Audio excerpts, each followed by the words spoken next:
Welcome to the Whole Counsel podcast. I'm John Snyder, and today we have a special guest. We have Jeremy Walker, who is back with us again. And Jeremy is in Crawley, England, South Correct. London. Did I mispronounced that, didn't I? No, that was fine. Crawley, South Crawley. of London, not far from Gatwick Airport. Okay, not far from Gatwick. All right. The reason we have Jeremy with us today is to talk about an opportunity for churches to be a part of a ministry in Zambia. And it looks to be like something that is a significant opportunity. And Jeremy has been asked to help with that. And so, Jeremy, why don't you tell us a little bit about the Hope Project? Thank you, John. My knowledge of the Hope Project began a few months ago when I had the opportunity to go and preach in Zambia for a week or so, speaking at a conference in the capital city. And while I was there, a young man named Gilbert asked for some advice because he is involved in and committed to, deeply desires to be a blessing to some of the most vulnerable children on the streets of the Zambian capital, Lusaka. Now, the congregation to which he belongs and some of the other churches have some opportunities to minister to these young people. But the poverty that they're in, sometimes the difficulties that they face, they need all manner of help. They need the gospel first and foremost, but in and with the gospel and tinctured with the gospel, they need practical help in addition. So this brother Gilbert basically said, look, we've got some local churches involved. We've got Gavin Peacock involved as an ambassador, and he asked my advice on how we might be able to pursue this effectively, raising funds, raising profile, these sorts of things. And I gave him some fairly straightforward advice, which I think he appreciated. And he basically said came back to me the next day and said, look, it's really helpful to have somebody who's going to just speak straight about some of these things. Would you be willing to help us as a counselor and perhaps as an ambassador? Would the church there in Crawley be willing to get involved in some way, even if not financially? So we looked at this, prayed it over, and I've become more formally involved in this project. So given the context, one of the main challenges that some of these children will face is that the Christianity or Christianity to which they're exposed is primarily going to be a prosperity gospel. Given that context, it's profoundly enticing. It's attractive to people who are living in deep poverty, to be told that if you basically follow us, then we can make your life all better. So the concern here really is to deal with the social, the intellectual, the physical, the emotional, and primarily then the spiritual well-being of these vulnerable children. And in order to do that, there's a need for, first of all, prayer, but then also practical and financial support. The project as a whole probably needs something like 40,000 American dollars annually to support the staff and to make the investments that are needed. And the aim really is to care for the children, body and soul, to bring them within the orbit of some of the faithful Reformed Baptist churches that are there, first and foremost in Lusaka, that the staff who are employed by the Hope Project will be engaged with these local congregations. We want to get Bibles in their hands, want to publish literature that the children can use, want to disciple them using age-appropriate resources to show them who God is and what it means to serve and follow Jesus Christ. So it's quite a holistic notion. It's a desire really to sow some of the seeds that are going on through other endeavors like the African Christian University that's been established in Lusaka. Really, it gives an opportunity for some of these children not just to get away from the poverty and the danger that is characteristic of their lives, but to learn what it means to follow Christ and, God willing, to invest in the kingdom in years to come.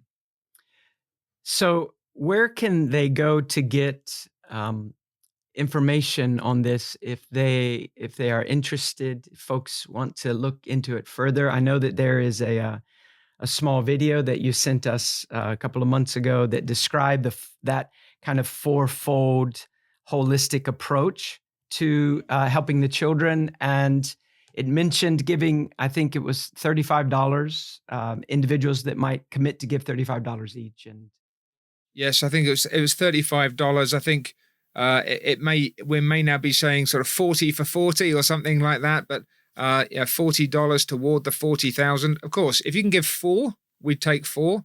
If you can give 4,000, we'd take 4,000. If you've got 40,000 lying around that you don't need any more, then again, that would be a great help. But it's one of those things where every little will contribute toward the work.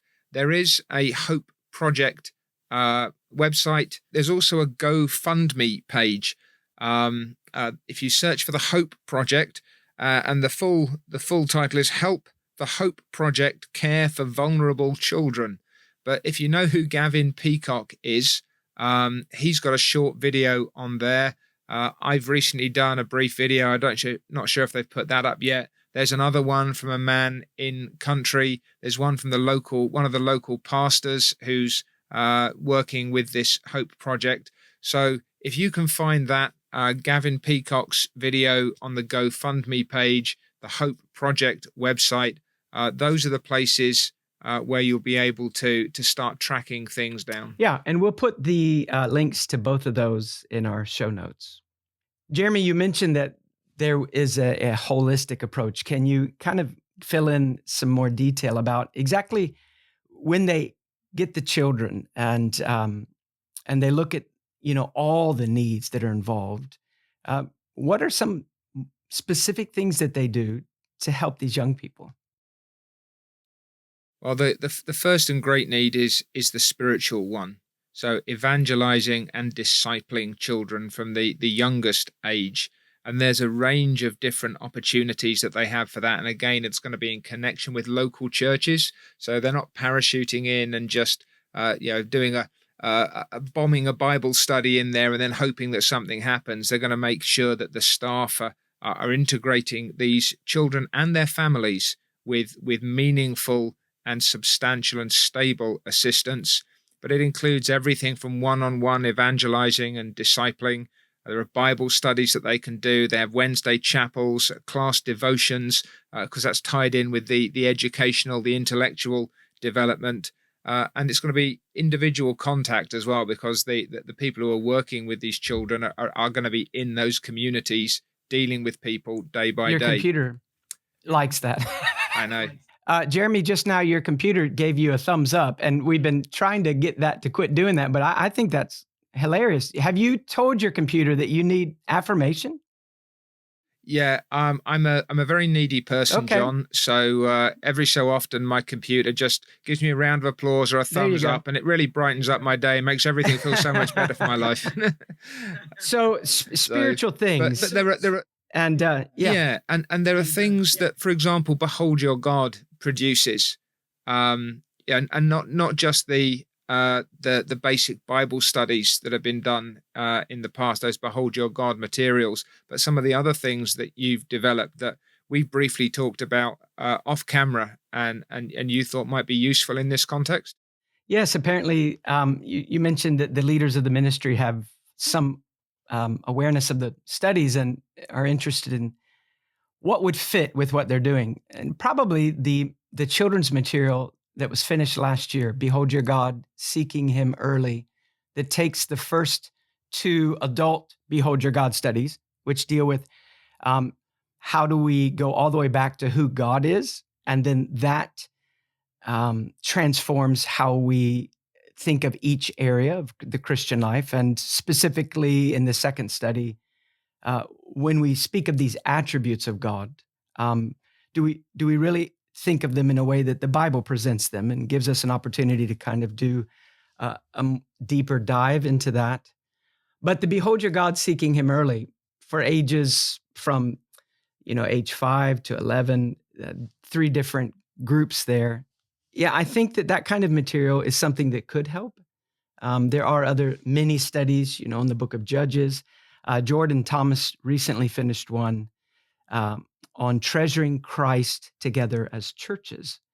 And that certainly is something, we need in every culture. But as you mentioned, the African culture, when I was in Kenya recently, just reminded about what a thin layer of religion there is everywhere.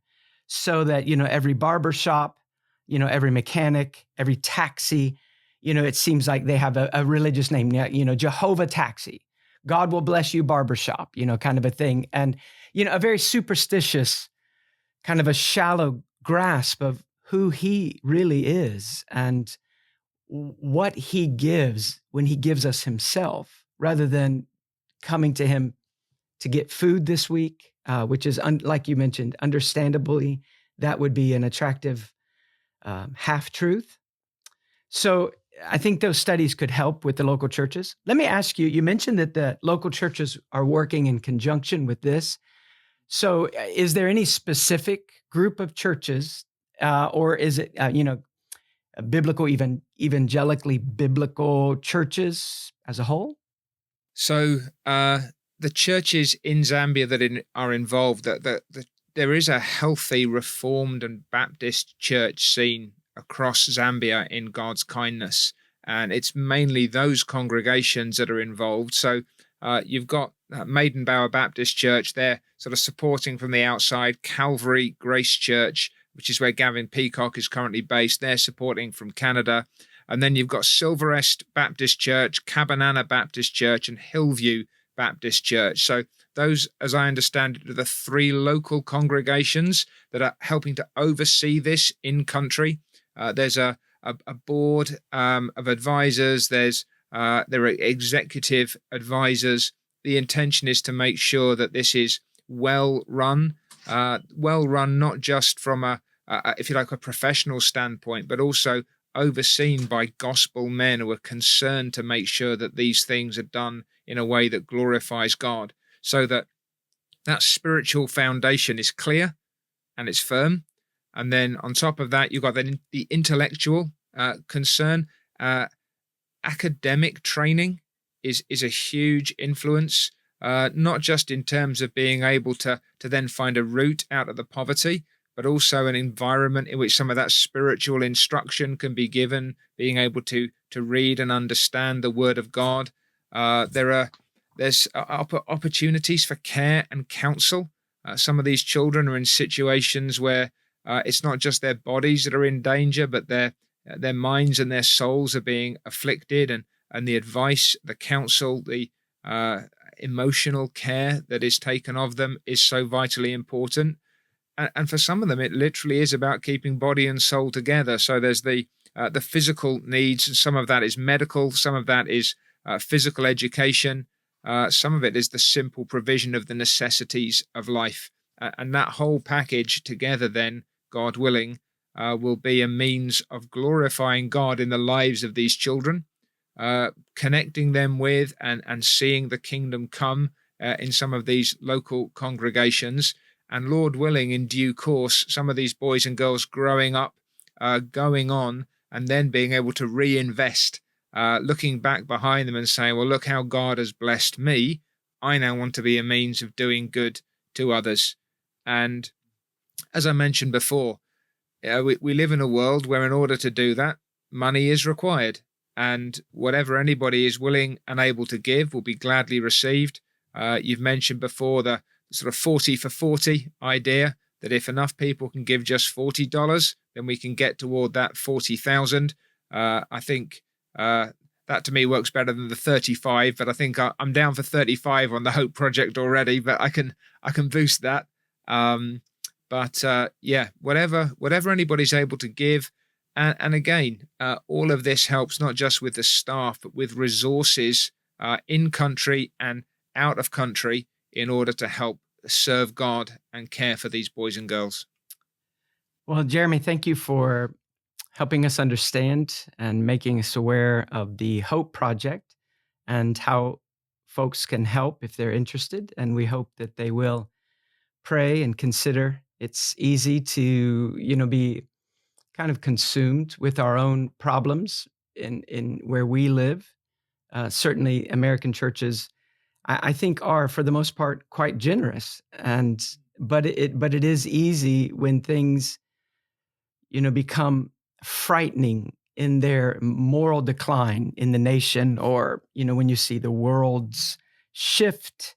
It's always, anti-Christ if Christ isn't the king in the heart. But to see kind of the externals moving so quickly, it's easy to forget that there are many wonderful opportunities to do good.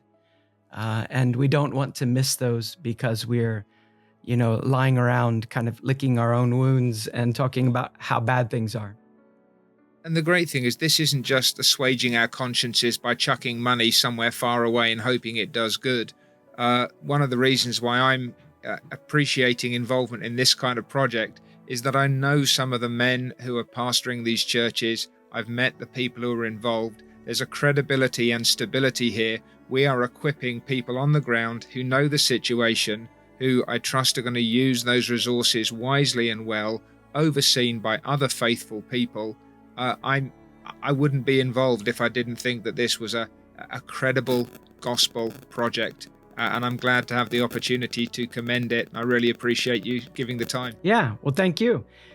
And if you are wanting to learn more about it, you can look in the show notes below, and you'll see links to the GoFundMe project and the Hope project there.